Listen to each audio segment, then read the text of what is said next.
I specifically get quite annoyed by it when all the parents have to say is, don't stare at that girl. Yes. Or don't stare at that girl in the chair. Explain to them what that funny thing is that they're going around in is for, or why they might look different for whatever reason, or act differently, because it's not anything to be ashamed of. So educate them. Don't just quickly hush them and move on to the next thing and carry on.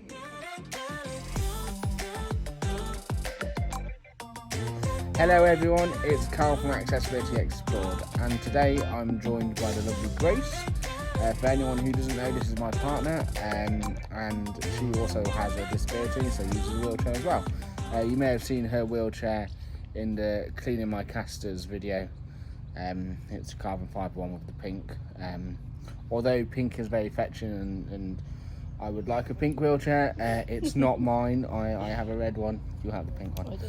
So today is a bit more of a tea talk kind of time. It's very, very warm, so we haven't got any tea. It's too warm to be drinking tea, although you'd probably disagree. Yeah, tea all the time. So yeah, I've stuck with a cold drink today.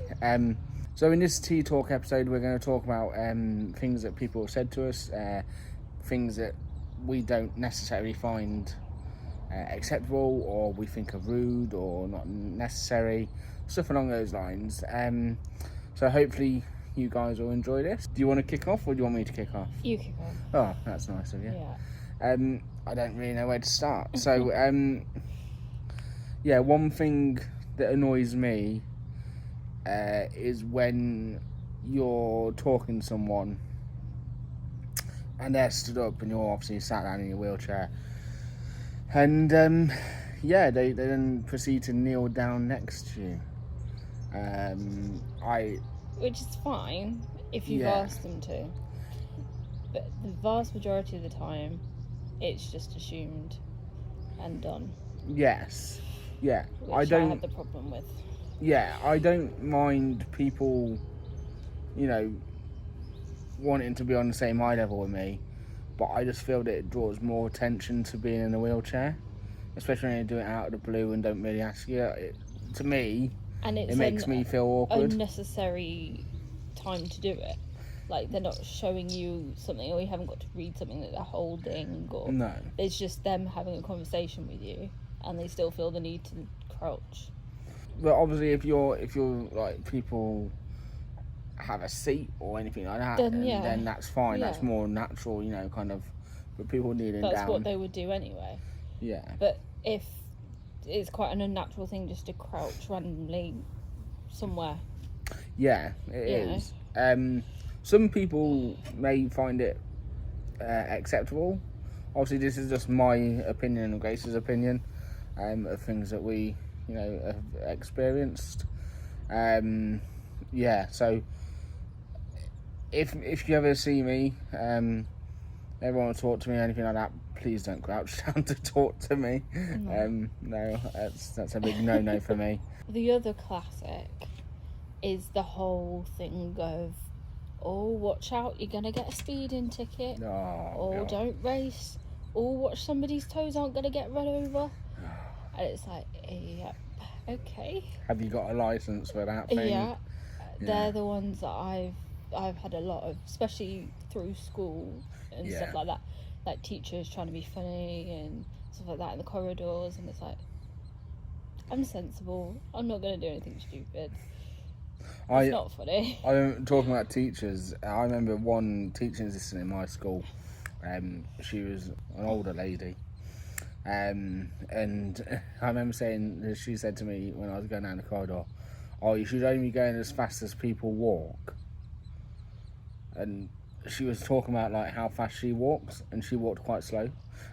Yeah. You know, and I wouldn't, like, maybe if I was late, I'd push a little bit faster. Yeah. Well, the thing. Or if there was no one around, I would. But yeah.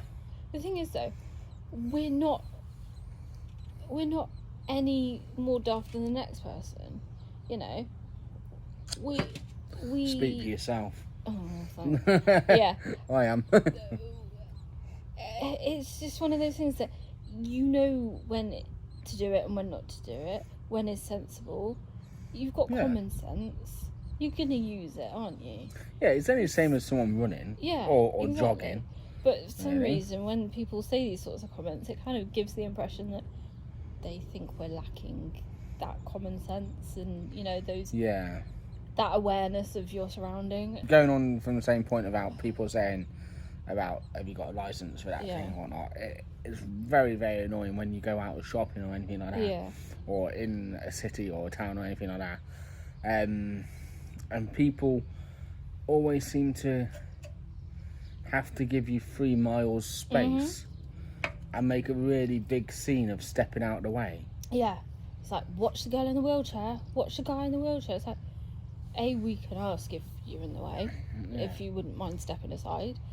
Also, going back to the point of, we are in control.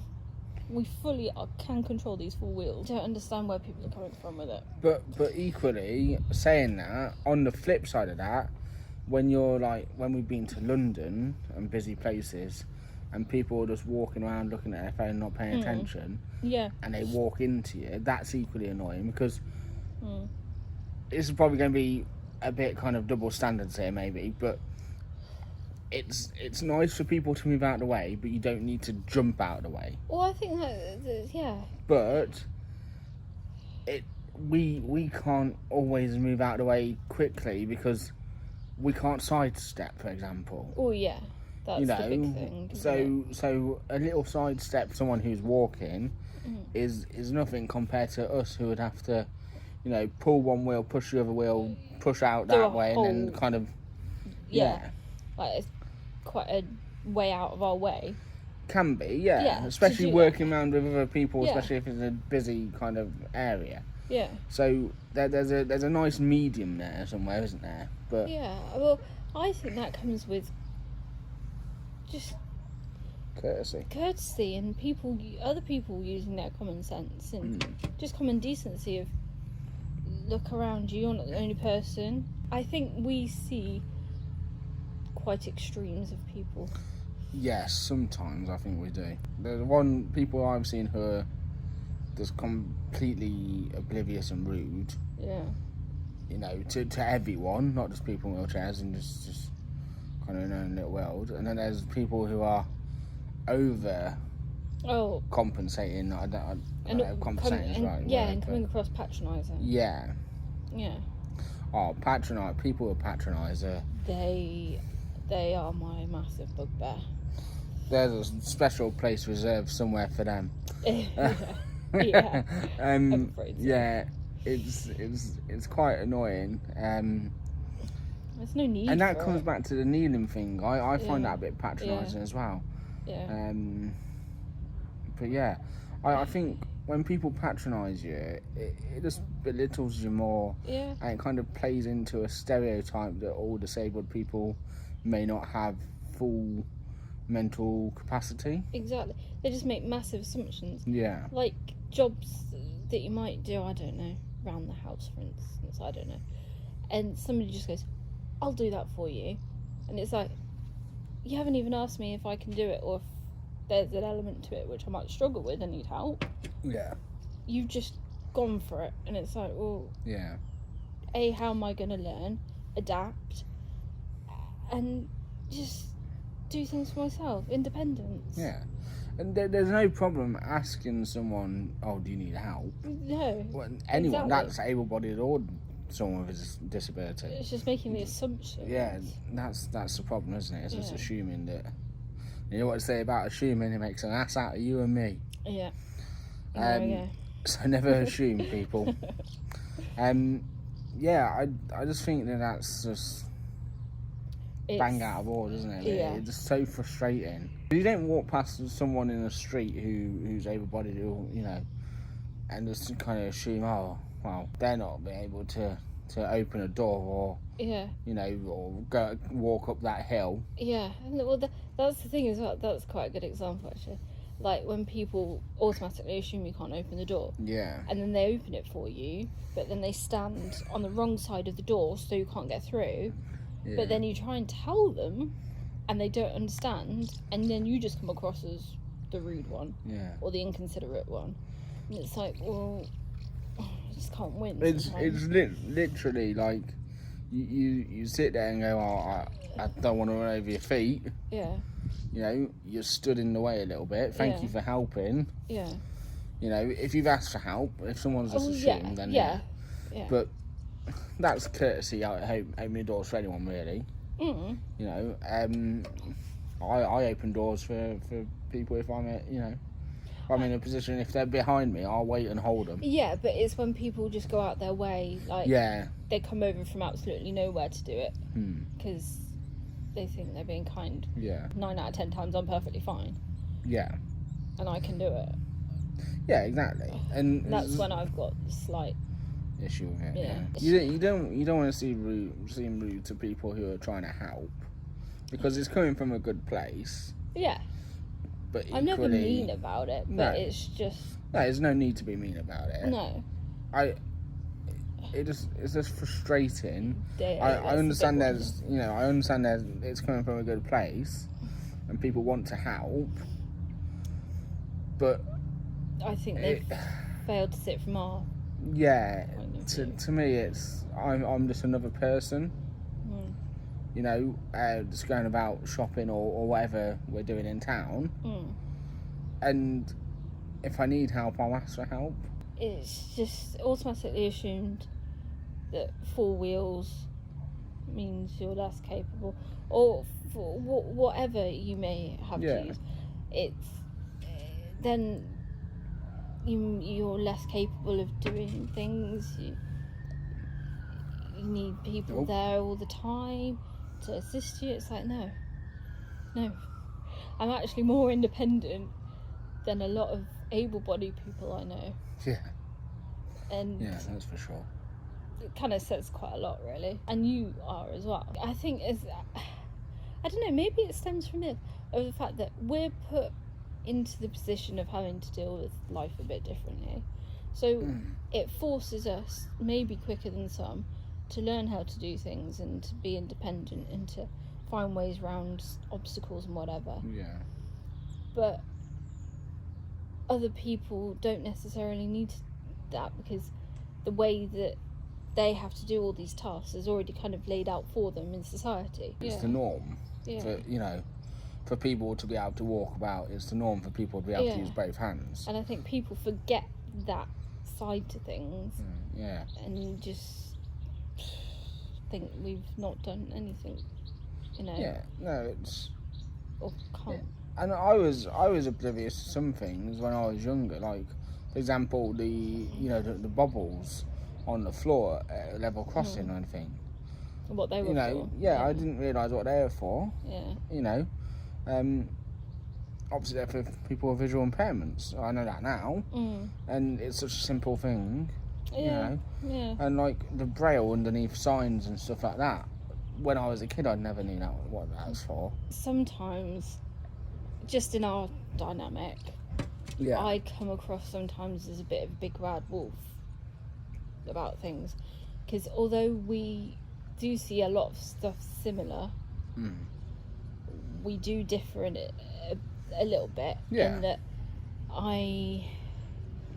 just in terms of our upbringings, maybe. It's just upbringings. I was brought up in a way where I didn't really realise I was in a chair, if that makes any sense at all. There was no attention drawn to the fact of your disability. Go on a holiday and I didn't do anything differently. I didn't book anything differently. Didn't do this because I had my parents there as well to help me and whatever. But then coming into the adult world, now that people are pointing things out to me more, of this is how people with this disability, you've got a disability, so this is how you do something, this is what you can't do, this is that. I kind of see red rag to a bull with that sometimes, because to me, in my head, I can do anything. Like if there's that obstacle there, I'm going to find a way how to get around it, you know. Going back to how we were brought up, obviously, like, I'm not saying that my family brought me up to say, you're disabled, you're completely different. No. You know, they treated me as the same as my 2 brothers and whatnot. However, we were more conscious of help available to us. Yeah. I think is right. Like we would always make sure that when we booked a holiday, a holiday or anything like that, it was accessible. Yeah. Whereas I don't think your family wouldn't really. You kind of. If there was a step, then my brother and my dad would lift me. And that's how we would deal with it. Because you deal with an obstacle when you met it. Whereas I try and plan forward. Yeah. Forethought and whatnot. But we just look at situations differently. Some situations differently. The whole thing of you need to wait for us to say or ask you to do stuff rather than just go ahead and do it. Even like the kneeling down thing, wait for that specific person to ask if that's what they want, or to do that part of a job that you need doing, or opening that door, all those sorts of things. It's just common courtesy to ask beforehand. That just avoids frustration on our part, and then us potentially seeming rude. Best way in the world, I'd never try and, I don't intentionally be rude to anyone. No. But sometimes you get a bit frustrated and it might come out wrong. You do. Sometimes you do. You say things a bit shorter or whatever. Abruptly, and then you realise, but well, when you deal with it every day, that's the thing. That's where it bubbles and you get a bit short with people because it builds and builds. Rightly so to an extent, because you're dealing with it every day. It might not be that one person that does it every day, but unfortunately. Well, that one person might be the straw that broke the camel's back, right? Exactly. That's the thing. Yeah. Going on from that, one thing that I'm thinking of, and I know it frustrates you, and it frustrates the hell out of me, is when you go out somewhere. I'm thinking of one time in particular, where we were on holiday with our friends, and we went to a museum. I think it was a museum or amusement park, and I had all the money in my wallet and whatnot from us guys, and I was buying the tickets, and the person serving me didn't speak to me. They spoke to Jack. Yeah, that gets on my nerves. Yeah. And I'd gone up to the person and gone, "Oh, good morning, can we have these tickets please?" And then they spoke to Jack. Yeah. And no offence, Jack, I know it's your birthday, but you're a blithering idiot. Love you. And Jack was like, what do I do? I mean, of all people to get information from. Yeah, to get information from. Jack's a bit useless. Bless him. Love you. Happy birthday. Happy birthday. A month early. It's just like, I've gone up to you and they've just seen the wheelchair, they've not seen the person. Oh yeah. It was like once when I went shopping with Mum because she was just helping and getting stuff off higher shelves and pushing trolleys because I can't see over a trolley because I'm so short and all those sorts of things. And she happened to be with me and we were at the checkout, and this guy who was probably no older than you, so probably mid-late 20s, was checking out all the groceries, and then didn't acknowledge me. She went straight to my mum and went, "So what's wrong with her?" And my mum is very outspoken. She's very to the point. And she did tell him in so many words where to go, and this is how you deal with those sorts of situations, and also don't be so nosy, you've never met us before. Yeah, that's just outright rude. Yeah, literally before anything else went, "So what's wrong with her?"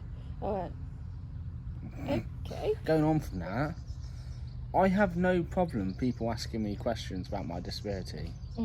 Personally, I know you do. I don't like it as much, or it has to be dealt with in a certain way. Yeah, I never used to like it. Yeah. I never used to like people staring at me and stuff like that. But since I started my job and working with kids, I've come to realise that, you know, especially where we live in Lincolnshire, it's quite rural, that I could be the first person they've ever seen in a wheelchair, potentially. Well, you know? yeah. Or the first person really they've interacted with in a wheelchair. And they have questions. And this is primary school kids. And I've come to learn that obviously you don't learn anything without asking questions. No. However, when it comes to disabilities, you have to ask them in the right way.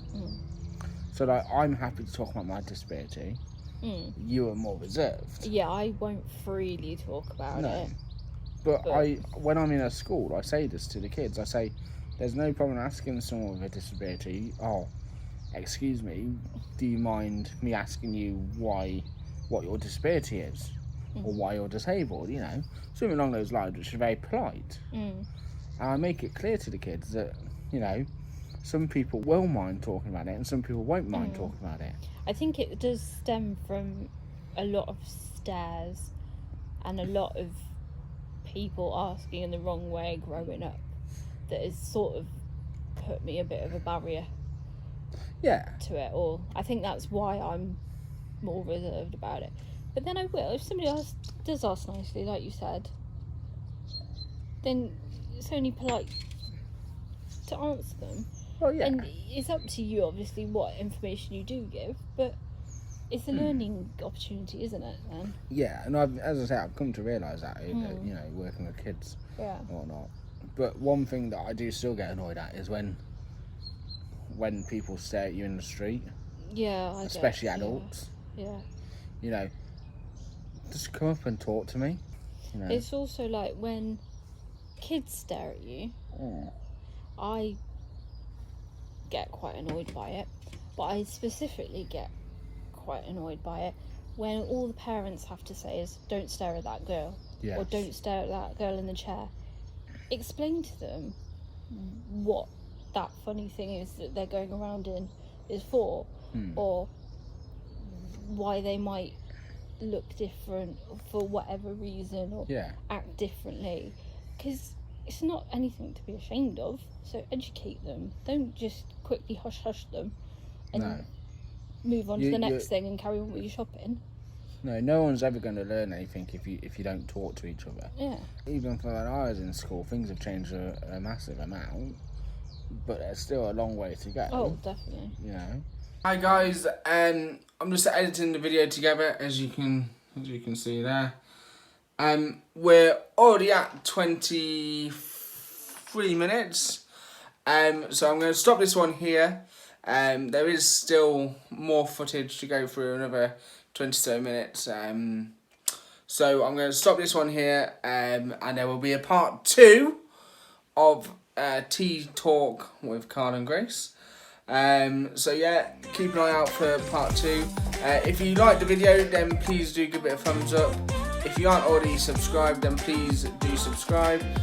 Turn on notifications so that you don't miss any future content. And yeah, leave any comments down below. We look forward to seeing you in part 2. Bye bye.